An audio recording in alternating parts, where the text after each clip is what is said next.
우리 같이 말씀 보겠습니다. 우리 마태복음 1장 1절부터 17절까지 말씀 보겠습니다. 마태복음 1장 1절부터 17절까지 말씀입니다. 우리 한 절씩 교독하고 마지막 절 같이 읽겠습니다. 1장 1절에서 17절까지입니다. 아브라함과 다윗의 자손 예수 그리스도의 계보라. 아브라함이 이삭을 낳고 이삭은 야곱을 낳고 야곱은 유다와 그의 형제들을 낳고 유다는 다말에게서 베레스와 세레를 낳고 베레스는 헤스론을 낳고 헤스론은 람을 낳고 람은 아미나답을 낳고 아미나답은 나손을 낳고 나손은 살몬을 낳고 살몬은 라합에게서 보아스를 낳고 보아스는 룻에게서 오벳을 낳고 오벳은 이셋을 낳고 이셋은 다윗의 왕을 낳으니라. 다윗은 우리아의 아내와 솔로몬을 솔로몬은 르호보암을 낳고 르호보암은 아비야를 낳고 아비야는 아사를 낳고 아사는 여호사밧을 낳고 여호사밧은 요람을 낳고 요람은 우시아를 낳고 우시아는 요담을 낳고 요담은 아하스를 낳고 아하스는 히스기야를 낳고 문하스는 아몬을 낳고 아몬은 요시아를 바벨론으로 사로잡혀 갔을 때에 요시아는 요고냐와 그의 형제들을 낳으니라.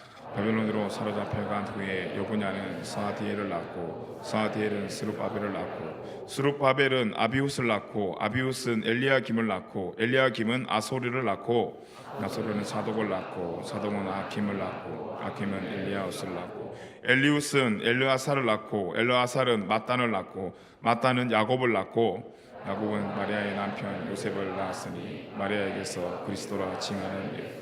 함께 읽겠습니다. 그런즉 모든 대수가 아브라함으로부터 다윗 때까지 14대요 다윗부터 바벨론으로 사로잡힐 때까지 14대요 바벨론으로 사로잡혀간 후로부터 그리스도까지 14대더라. 아멘. 아멘.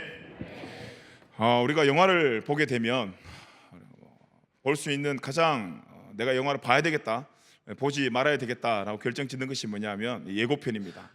그래서 영화사들마다 예고편을 만드는데 굉장히 노력을 기울이죠. 그렇다고 우리가 예고편을 봤다고 해서 본편을 봤다라고는 이야기하지 못합니다. 예고편을 보면 그 영화의 분위기는 볼 수 있으나 그 영화에 담겨져 있는 내용을 자세하게 정확하게 볼 수는 없습니다. 겉은 할 수 있지만 진정한 내용과 의미는 예고편으로는 절대 알 수가 없습니다. 영화를 보면 우스운 장면들이 나오지만 예고편에도 우리가 본 영화를 보면 그 우스운 장면이 전반부에서 다 끝난다는 것을 우리가 알 수 있습니다. 그리고 전반부 이후의 내용들은 절대, 그리고 결론은 절대 예고편에 나오지 않습니다. 그래서 우리가 그 예고편을 보면서 어떤 마음이 생깁니까? 저 영화 보고 싶다. 그러면서 그 예고편이 결국은 본편으로 이어지게 되어 있습니다. 극장에 가서 그 영화를 내가 직접 팝콘도 사고 콜라도 사고 앉아가지고는 그 2시간이라는 시간을 투자하는 것이 그 예고편을 통해서 결정이 되어지죠. 오늘 우리가 이 예수님의 태어난 이 배경과 이 족보를 함께 보면서 구약의 예고편에 하나님의 약속이 본편인 이 신약 성경을 통해서 성취되는 것을 함께 좀 확인하는 시간이 되었으면 좋겠습니다. 오늘 우리가 이 예배 시간에 좀 다른 거 다 걷어내고 주인공이신 예수님께 좀 초점을 맞추었으면 좋겠습니다.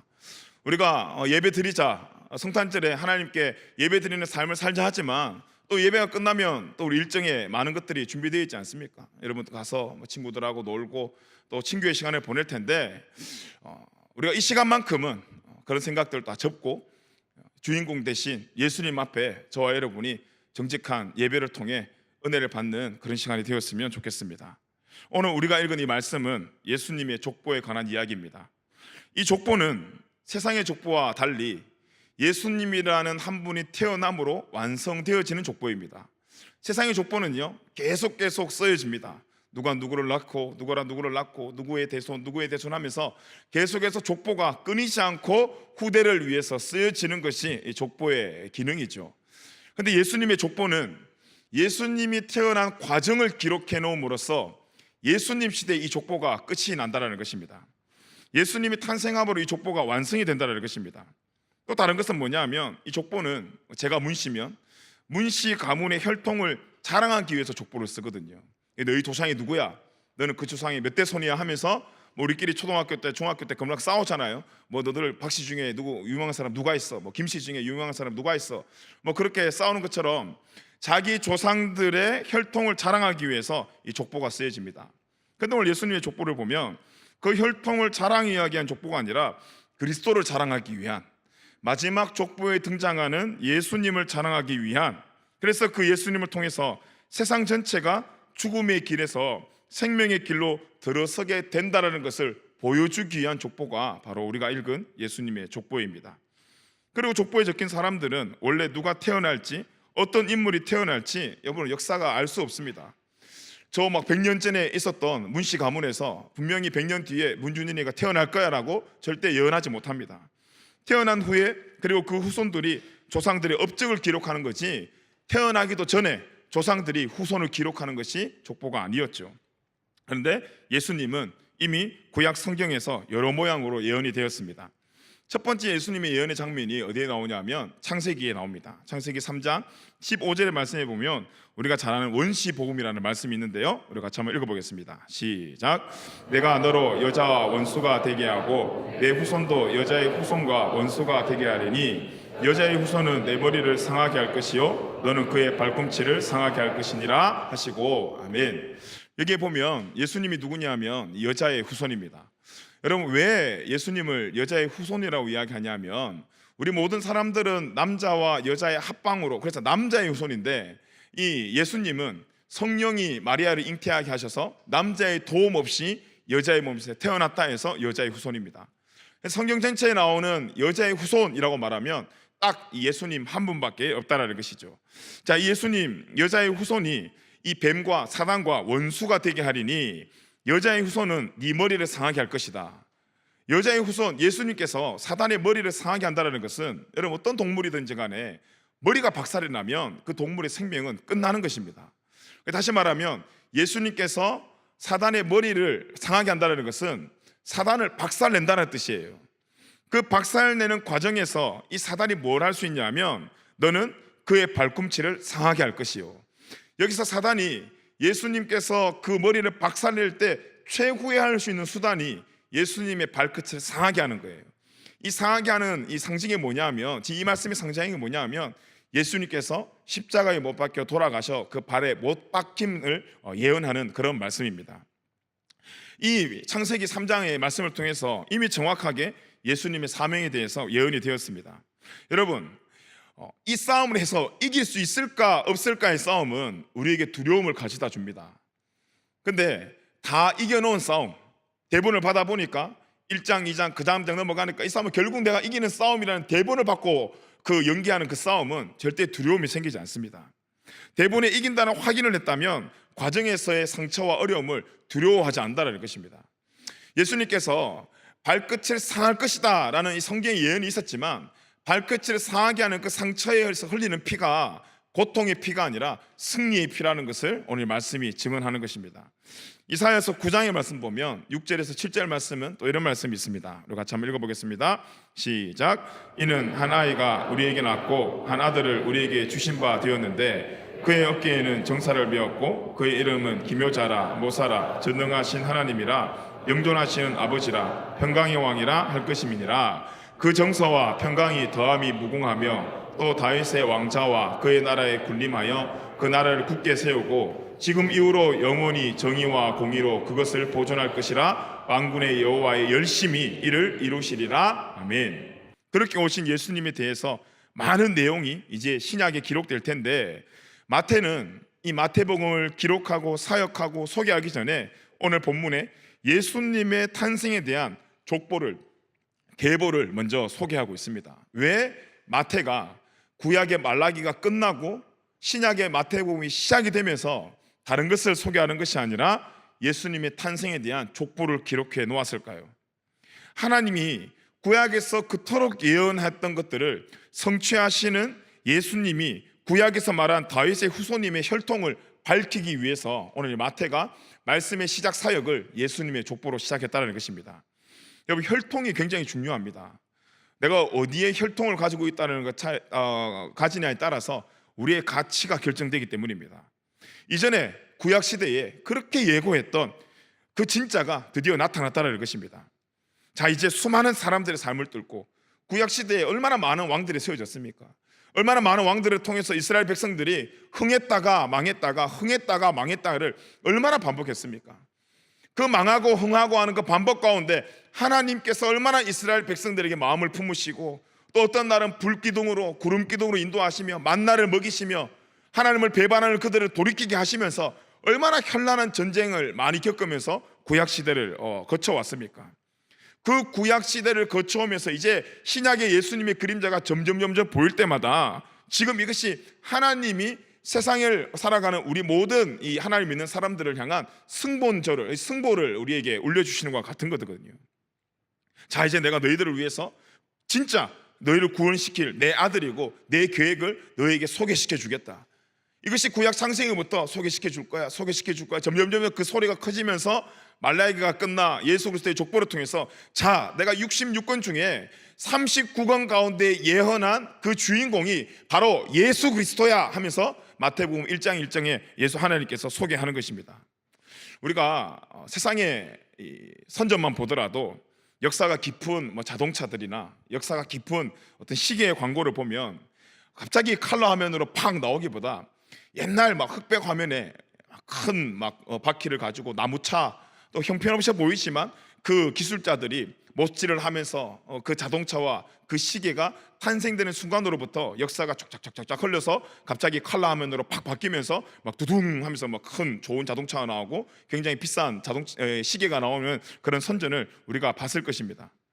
우리는 그런 영상을 보면서 그런 자동차나 시계의 가치를 알아가죠. 비싼 자동차가 100억이 넘어가고 비싼 시계가 30억씩 넘어가는 거 보면서 저거 사기야라고 말하는 사람은 있을지 모르겠지만, 사기라고 말하는 것보다 우리는 그 가격 앞에 컴플레인 하지 않고 감격합니다. 와, 그냥 그 당첨을 보면서 와, 그 시계를 보면서 그냥 와 하는 거죠.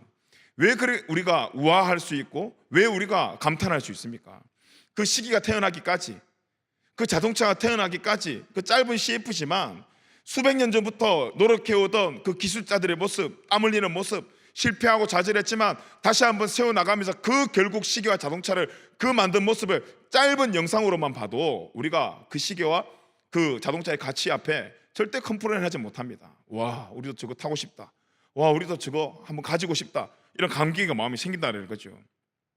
오늘 예수님의 족보도 그런 의미에서 본다면 모든 구약의 역사가 예수 그리스도를 만들기 위한 과정이었고, 오늘 이 족보를 보면서 예수님의 진정한 가치와 하나님의 계획 앞에 우리가 컴플레인하는 것이 아니라 감격해야 된다는 것입니다. 오늘 우리가 읽은 이 마태복음 1장, 어떻게 보면 참 읽기 어려운 말씀이고 누가 누구를 낳았고 이런 이야기밖에 안 나와서 재미도 없지만, 그렇게 나아온, 그래서 결국 예수 그리스도가 탄생한 이 복음이 우리에게 가장 감격이라는 것입니다. 예수님께서 우리에게 수많은 말씀하셨어요.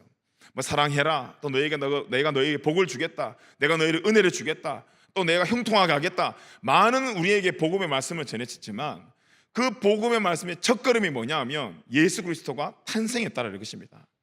그리스도가 탄생하지 않는 이 복음은 혈통이 없는 복음이에요. 우리에게 그리스도가 없는 복음은 혈통이 없는 복음이에요. 그리스도를 빼버리고 하나님 나 복받게 해주세요, 그리스도를 빼버리고 하나님 나 잘 살게 해주세요, 그리스도를 빼버리고 하나님 나 이렇게 되게 해주세요 라는 복은 혈통이 없는, 가치가 없는, 능력이 없는 복이라는 거예요.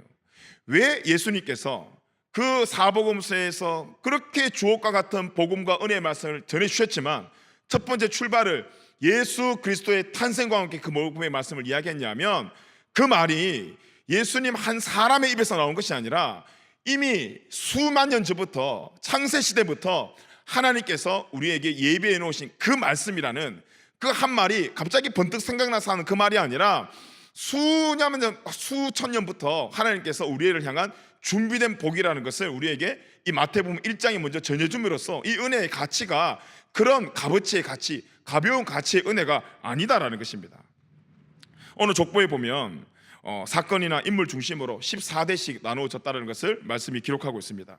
첫째는 아브라함에서 다윗 시대까지, 이 시대가 축복과 약속의 시대였습니다. 하지만 그 축복과 약속을 위해서 인내가 필요한 그런 시대였습니다. 둘째는 다윗에서부터 바벨론 포로기까지, 이 기간은 약속이 성취되어져 나가는 시대였습니다. 그리고 세 번째는 바벨론 포로에서부터 예수님 때까지 이스라엘의 쇠퇴와 또 회복 가운데 드디어 이제 큰 희망이 찾아오는 그런 시기였습니다. 그래서 각 시기에 나오는 첫 번째 이름과 마지막 이름은 그 시기를 열고 닫는 역할을 하는데 문의 역할을 하는 것이죠. 자, 그런데 마지막 세 번째, 바벨론 포로부터 예수님까지, 이것이 이제 예수님이 마지막 문이에요. 무슨 역할을 한 겁니까? 회복과 희망의 시기에 그것을 성취하는 축복과 약속이 있었어요. 그래서 인내로 그 축복과 약속을 누리면서 성취의 과정의 시간이 있었고, 이스라엘의 연약함이 있었지만 회복 가운데 드디어 큰 희망의 문이 예수 그리스도를 통해서 열려지는 거예요. 자, 이 문을 연 사람이 누구냐? 예수 그리스도. 그럼 이 문을 닫은 사람이 누구냐? 예수 그리스도. 그래서 초림의 예수 그리스도가 우리의 희망의 문을 여셨고, 이제 재림의 예수 그리스도가 그 문을 닫아 심판의 날이 온다라는 것이 성경의 메시지 아닙니까? 자, 근데 왜 이 마태가 족보를 14대로 구분해 놓았을까? 오늘 말씀이 있으니까 잠시만 살펴보겠습니다. 이 14대로 구분해 놓은 가장 중요한 이유가 뭐냐면, 이 족보가 다윗과 밀접한 관계가 있기 때문입니다. 예수님이 누구의 혈통이냐면 다윗의 혈통입니다. 오늘 1장 1절에 보니까 아브라함과 다윗의 자손 예수 그리스도의 계보라. 이 다윗의 자손이라는 말은 굉장히 큰 의미를 가지고 있습니다. 메시아의 개념이 정립되는 과정에서 이 다윗의 언약은 엄청난 중요한 영향을 끼쳤거든요. 그래서 구약에서의 이스라엘 메시아는 분명한 다윗의 가문의 출신이었어야 됐고, 또 다윗의 왕권을 회복할 능력이 있어야 될 차였습니다. 그래서 사무엘하 7장 12절 말씀에 보면 이렇게 기록되어 있죠. 우리 같이 한번 읽어보겠습니다. 시작. 내 수완이 차서 내 조상들과 함께 누울 때에 내가 내 몸에서 날 내 씨를 내 뒤에 세워 그의 나라를 견고하게 하리라. 아멘. 자, 이때부터 다윗의 자손은 메시아를 지칭하는 말로 딱 고차게 되어버렸습니다. 그래서 다윗의 자손이라는 칭호를 예수님께서 사용하심으로 하나님의 기름 부음 받은 종이면서 다윗 가문의 왕권을 소유한 약속된 메시아임을 지금 증거하는 것입니다. 쉽게 말하면 예수님이 진짜다 이 말입니다. 다윗의 가문 혈통에서 나온 예수님이 짝퉁이 아니고 진짜라는 거예요. 여러분, 대한민국에 요즘 예수님이 얼마나 많습니까? 확인된 것만 68분이 대한민국에 살고 있다고 합니다. 그런데 그 대한민국에 사는 68분의 예수님이 이단이라고 말하고 우리가 가짜라고 말한 이유가 뭡니까? 혈통에 문제가 있기 때문이죠. 다윗의 혈통에서만이 메시아가 나온다고 했어요. 여자의 후손에서 메시아가 나온다고 했어요. 그러면 성경에서 일괄적으로 말하는 메시아는 예수 그리스도 단 한 분밖에 없는데, 이 예수 그리스도의 자리를 다른 이유와 다른 설명으로 자신이 예수 그리스도라 말하는 그 자체가 혈통으로부터 잘못되었기 때문에 그것이 이단이라는 것입니다. 그래서 마태 족보에 나오는 14의 의미는 누구를 의미하는 거냐면 이 다윗을 의미하는 숫자입니다. 다윗의 이름을 히브리어로 보면 그 알파벳의 합이 이 14가 나오기 때문이에요. 그래서 마태는 이 족보를 통해서 하나님께서 아브라함과 맺으신 언약을 다윗에게 성취하셨고, 또 통치를 다윗을 통해 실현하셨고, 다윗의 원형이신 예수 그리스도를 통해서 율법 시대를 끝내고 복음 시대를 여셨다는 것을 보여주기 위해서 이 다윗의 가문 14대, 14대, 14대로 이 예수님의 족보를 기록한 것입니다. 자, 그러면 이 구약의 모든 역사는 결국 누구를 설명하기 위함입니까? 예수 그리스도예요. 우리의 삶도 결국은 우리의 삶을 통해 누가 설명돼야 되냐면 예수 그리스도가 설명되는 삶을 살아야 됩니다. 왜 우리가 죄인입니까? 왜 우리가 매주 하나님께 회개해야 할 사람입니까? 우리가 무엇을 회개합니까? 하나님, 내가 거짓을 하고 사랑하지 못하고 도둑질을 하고, 그래서 세상에 어떤 그런 죄를 지은 것 때문에 회개가 원초적 회개가 아니라 예수 그리스도를 설명하는 삶을 살아야 되는데, 그 설명하지 못하는 삶을 사는 것에 대한 회개를 하는 거예요. 설명하지 못한 삶의 열매가 거짓된 삶이 있었고, 또 우리의 연약한 삶들이 있었던 거지, 그냥 하나님께서 우리를 거짓말하고 네가 이렇게 욕하고 사랑하지 못한 것에 대한 하나님의 이 분노가 있는 것이 아니에요. 하나님의 심판이 있는 것이 아니라 예수 그리스도를 설명해야 될, 예수 그리스도의 후손된 우리가 그리스도를 설명하지 못하는 그 삶을 회개해야 된다는 것입니다. 오늘은 내가 나의 삶으로 어떻게 예수님을 설명할 것인가, 그리고 증거할 것인가를 오늘 이 성탄절에 다시 한번 고민하고 결단하는 날입니다. 마태복음은 신약의 첫 번째 책이면서 또 동시에 구약에서 신약을 이어주는 이 다리와 같은 책입니다. 그런데 그 이어주는 첫 번째가 다른 것이 아니라 예수님의 족보라는 것은 여러분 분명한 우리에게 중요한 메시지가 있지 않을까요? 성경의 모든 중심은 누구의 이야기라는 것입니까? 예수 그리스도라는 것입니다. 그래서 구약은 오실 예수님에 대해서, 신약은 오신 예수님에 대해서 기록되어 있지 않습니까? 이런 점에서 구약과 신약이 여러분 따로 된 성경이 아니라, 어떤 사람은 구약은 옛 언약이고 신약은 새 언약이라면서 분리를 시키는데, 이런 점에서 구약과 신약은 따로가 아니라 연속성이 있는 말씀입니다. 말씀의 기승전이 결국 예수 그리스도라는 것입니다. 모두가 그리스도를 설명하는 것으로 등장하는 모든 사람들은 조연이고, 주연은 누구냐면 예수 그리스도라는 것입니다. 아무리 훌륭한 사람이라도, 성경에 등장하는 아무리 훌륭한 왕이라도 그 사람이 주인공이 아니라 그리스도가 주인공이라는 것입니다. 성경에서 이스라엘 백성들이 왜 힘들었습니까? 그들이 주인공이 되었기 때문입니다. 사사기 시대에 왜 그렇게 이스라엘 백성들이 추락하고 타락했습니까? 그들의 소견대로 살았기 때문입니다. 그들이 주인공이었기 때문입니다. 결국 모든 사람들은 예수님이라는 하나님의 뜻을 이루기 위해서 사용되어지는 하나님의 사람들인데, 우리가 그것을 전하고 보여주는 것이 아니라 우리가 우리의 뜻과 우리의 소견대로 살아가는 그 순간부터 우리의 삶 가운데 죄가 들어왔다는 것입니다. 지금도 하나님께서 우리를 사용하시길 원하시고, 이 예배를 통해서 우리가 왜 찬양하라고 말씀을 듣습니까? 오늘 예배를 통해서 주신 은혜로 오늘 하루 예수님의 삶을 재생산해내는 제자의 삶을 살아갈 힘을 공급받으려고, 내가 부족하고 연약하지만 오늘도 하나님께서는 우리를 사용하십니다. 하나님이 사용하시는 그것이 중요합니다. 우리가 기도할 때에 이 성탄의 기쁨을 어떻게 누릴 것인가에 대한 그냥 원초적인 우리의 몸을 기뻐하기 위한 기도의 제목뿐만이 아니라, 오늘 이 삶을 통해서 하나님 기뻐하시는 삶을 결단하며 살아가는 저와 여러분 되기를 간절히 축복합니다. 여러분, 우리 족보에 나오는 사람들을 마지막으로 한번 살펴보면, 예수님의 족보를 보면 아브라함이나 이삭이나 룻이나 다윗과 같은 우리가 잘 알고 있는 이 신앙의 영웅이 등장을 합니다. 그런 영웅이 등장하는가 하면 특별히 족보에 5명의 여자도 등장을 합니다. 그 중에 다말과 밧세바라는 여자는 가늠한 여자들이었습니다. 이 시대에 돌로 쳐 죽임 당해도 마땅한 그 여자들이 이 성경에 예수님의 족보에 등장합니다. 그리고 라합과 룻은 이방 여자들입니다.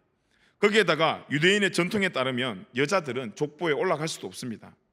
그런데 예수님의 족보에 이런 여성들이 등장했다는 것은 무엇을 의미하는 거냐면, 그리스도의 복음에 차별이 없다는 것입니다. 세상의 족보는 그 가문을 자랑하기 위한 족보이지만, 그리스도의 족보는 그리스도를 나타내므로 그 그리스도의 복음과 의가 차별이 없다는 것을 예수 믿는 모든 사람들에게 전하기 위함입니다. 그래서 로마서 3장 22절 말씀에 보면 이렇게 기록되어 있죠. 우리 같이 한번 읽어봅시다. 시작. 곧 예수 그리스도를 믿음으로 말미암아 모든 믿는 자에게 비치는 하나님의 의니 차별이 없느니라. 아멘. 여러분, 복음에서 가장 좋은 하나님의 은혜가 그 중에 한 가지 뽑으라면 바로 이 차별이 없다라는 것입니다. 만약에 차별이 있었더라면 오늘 이 예배 시간에 앉아있을 수 있는 사람이 누가 있을까요? 또 족보에 누가 있냐면 헤스론, 람, 나손, 아킴과 같이, 여러분 들어봐도 누군지 잘 모르겠죠. 성경을 봤지만 이 사람이 나왔나 싶을 정도의 무명의 사람들도 등장을 합니다. 또 아비아나 므낫세처럼 정말 시대의 가장 악한 사람들도 예수님의 족보에 등장을 합니다. 숨기고 싶었던 사람들, 될 수 있으면 좀 빼고 싶었던 그런 사회 무리들의 사람들도 이 예수님의 족보에 다 등장을 한다는 거죠. 그래서 예수님의 족보에 등장하는 사람들을 4가지로 분류를 해보면, 첫 번째, 잘 사는 인생이 있었습니다. 성공한 인생이 있었습니다. 그리고 비교당하면서 쓸모없는 인생도 예수님 족보 안에 포함되어 있었습니다. 그리고 누가 누군지도 모를 정도로 평범했던 인생도 있었습니다. 그리고 시대의 악행을 저질렀던 악한 인생도 그 예수님의 족보에 포함되어 있었습니다. 그런데 여러분, 예수님의 족보에만 이 4가지가 포함되어 있는 것이 아니라 우리의 삶 속에도 이 4가지가 다 녹아져 있습니다.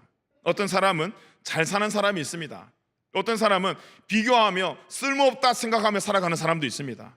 어떤 사람은 평범한 삶을 살아가는 사람도 있습니다. 어떤 사람은 또 악한 일을 행하며 살아가는 사람도 있다는 것입니다. 그런데 예수님께서 이 족보에 이 4가지를 모두 담아놓으신 이유가 뭐냐면, 그러나 하나님은 뜻을 이룰 때 우리의 연약함과 부족함에 전혀 영향을 받지 않는다라는 것입니다. 첫 번째는 하나님의 의와 사랑이 차별이 없다는 것이고, 두 번째는 하나님의 뜻을 이룰 때 하나님은 우리의 연약함과 부족함에 절대 영향을 받지 않는다는 것입니다. 오히려 성경이 뭐라고 합니까? 우리의 약함을 통해 하나님의 강함을 나타내신다는 것입니다. 그런 의미에서 우리 모두의 삶은 악한 삶을 살아가고 있든, 지금 연약하고 부족한 삶을 살아가고 있든, 비교하며 쓸모없다 생각하며 그렇게 어렵게 살아가고 있든, 어떤 삶이라도 우리의 모두의 삶이 하나님의 뜻을 이루어 나가고 있는 과정에 있다는 것입니다. 우리는 그리스도의 재림 앞에 내 삶을 통해서 그 뜻을 완성될 것이라는 기대가 있어야 됩니다. 지금 여러분 삶이 워킹 삶 가운데, 또 유학 생활 가운데 어떤 어려움이 있을지라도, 하지만 예수 그리스도 다시 오셨을 때 하나님 분명 내 삶을 통해 그분의 뜻이 완성될 것이라는 여러분을 향한 기대가 있어야 된다는 것입니다. 나의 부족한 삶을 통해서 하나님은 여전히 예수 그리스도가 설명되기를 원하고 계십니다. 지금도 그렇게 여러분을 일하고 계시고, 그렇게 일하시는 일 한 가지 중 하나가 오늘 여러분을 예배의 자리로 이끌어 주신 것입니다. 여러분, 오늘 성탄절이 다시 한번 하나님 앞에 의미 있는 날이 되길 간절히 축복합니다. 여유 속에 기쁨 누리는 것도 중요하고, 웃으면서 지체들과 함께 행복한 하루를 보내는 것도 더할 나위 없이 중요하지만, 그 기쁨과 행복의 출발이 어디인지를 다시 한번 확인하면서 그 기쁨과 은혜를 주신 하나님 앞에 먼저 감사하는 하루가 저와 여러분의 하루가 되길 간절히 축복합니다. 오늘 이 족보를 통해서요, 하나님의 마음이 우리에게 잘 전달이 되었으면 좋겠습니다. 이 한 가지의 약속을 이루기 위해서 구약의 그 긴 시간 동안 하나님이 우리를 위해 사랑하셨구나, 그 사랑이 이 족보에 다 절절히 녹아져 있습니다. 그 긴 시간에도 우리가 어떤 모습이더라도 하나님의 사랑은 수정되지 않고 변치 않습니다. 어떤 상황에 우리가 지금 살고 있더라도 여러분을 향한 하나님의 사랑이 수정되지 않고 변하지 않습니다. 아멘. 그 사랑을 의지하시면서, 그 사랑을 믿으면서 어떤 상황 속에서도 하나님 내 길 인도하신다, 이것을 믿는 오늘 우리는 세상이 헛된 것에 소망을 두는 것이 아니라 하늘의 것을 구하며 살아가는, 그래서 진리 안에서 자유함을 누리는, 세상의 것들로 기쁨을 만들어내는 오늘의 삶이 아니라 이미 하나님께서 그리스도라는 복음의 기쁜 소식을 주셨으니 그 기쁜 소식 앞에, 하나님 앞에 오늘 메리 크리스마스 즐겁게 예수 그리스도를 예배함으로 기쁨이 회복되는, 그 회복되는 기쁨이 차고 넘쳐 또 지체들에게 흘러보내는 축복의 하루가 여러분의 하루가 되길, 또 저와 여러분의 은혜의 하루가 되길 간절히 축복합니다. 우리 옆에 사람에게 그렇게 한번 인사했으면 좋겠습니다. 주 안에서 오늘 하루 기뻐합시다. 이렇게 한번 인사합시다. 시작. 그렇게 우리 세상의 것을 가지고 기뻐하는 하루가 아니라 주 안에서 기뻐하는 우리 성탄절이 되길 간절히 축복합니다. 우리 기도하겠습니다. 하나님 감사합니다. 오늘 이 기쁜 성탄절 주님께 예배로 시작하게 하심을 감사드립니다. 하나님, 우리가 다른 것으로 오늘 우리의 기뻐할 것을 찾아 헤매는 인생이 아니라 이미 우리에게 주신 예수 그리스도라는 기쁨을 누리며 그 안에서 즐겁게 또 행복하게 잘 지내는 귀한 성탄절의 하루가 될 수 있도록 하나님 함께하여 주시옵소서. 감사드리며 예수님의 이름으로 기도드리옵나이다. 아멘.